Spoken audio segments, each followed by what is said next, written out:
Students अस्सलाम वालेकुम। तो स्टूडेंट्स आज का जो हमारा लेक्चर होने वाला है वो है AVR की कोडिंग के बारे में थोड़ी सी आपको इन्फॉर्मेशन देनी है और नेक्स्ट हम इसके कोडिंग स्टार्ट करेंगे। तो स्टूडेंट इसमें हम C++ ही पढ़ने वाले हैं ज़्यादातर। तो देखो स्टूडेंट्स, सबसे पहले आपको DDRX के बारे में जानना होगा। स्टूडेंट्स हमारे पास कई टाइप के मतलब कि इसके अंदर रजिस्टर पड़े होते हैं।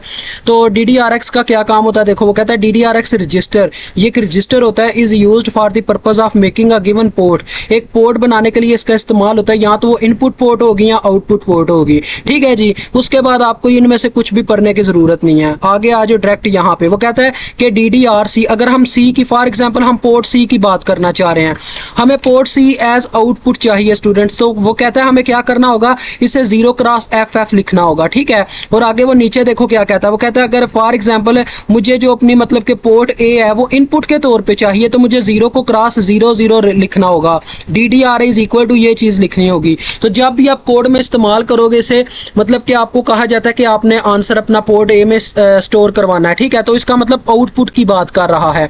तो लिहाजा हम क्या लिखेंगे, DDRA 0x FF। ठीक हो गया।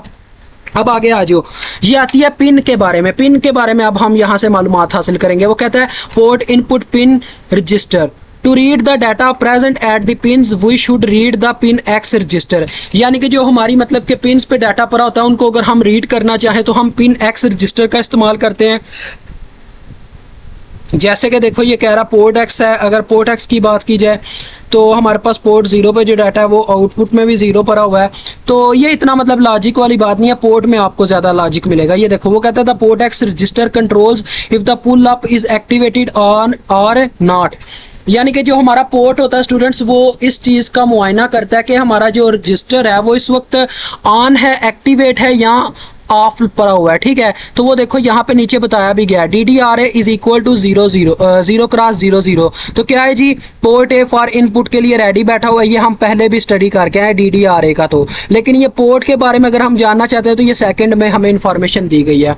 वो कहता है कि जब आपका पोर्ट A 0x FF होगा तो इसका मतलब ये टर्न ऑन बैठा हुआ, मतलब कि ये रेडी बैठा हुआ है, इनपुट या आउटपुट जो भी करवाना है ये उस काम के लिए रेडी बैठा है। मतलब कि DDRX और अपने पोर्ट X का एक ही चक्कर है। अगर FF से मल्टीप्लाई करवाओगे तो वो एक्टिवेटेड है, और अगर 0 से मल्टीप्लाई करवाओगे तो वो डीएक्टिवेटेड है। ठीक है, उसके बाद आपको एक टेबल पर आना है, फिर हम क्या करेंगे जी, इंशाल्लाह नेक्स्ट लेक्चर में कोडिंग स्टार्ट करेंगे।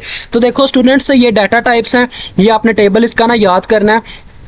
ये बस आपने ना इनकी बिट्स याद कर लेनी है कि कौन सी कितने बिट की है, उस लिहाज से आप वैसे ही कैलकुलेटर से निकाल सकते हो। 2 पर रेज 8 करोगे आपको 256 मिलेगा, लेकिन ये 0 से स्टार्ट होता है इस वजह से 255 तक है। ठीक है स्टूडेंट्स, देखो अब यहाँ पे क्या होता है जी, यहाँ पे हमारे पास एक करैक्टर डाटा टाइप होती है, एक इंटीजर होती है, एक लॉन्ग होती है, एक फ्लूट होती है, एक डबल होती है। ठीक है, अब इन सब में हमारे पास 2 टाइप्स देखने को मिलती हैं, एक अनसाइंड डाटा टाइप और एक साइंड डाटा टाइप। मतलब एक वो डाटा टाइप जिसमें माइनस प्लस का चक्कर आ जाए, और एक वो जिसमें माइनस प्लस का कोई चक्कर ना हो, सिर्फ मैग्नीट्यूड की बात की जा रही हो।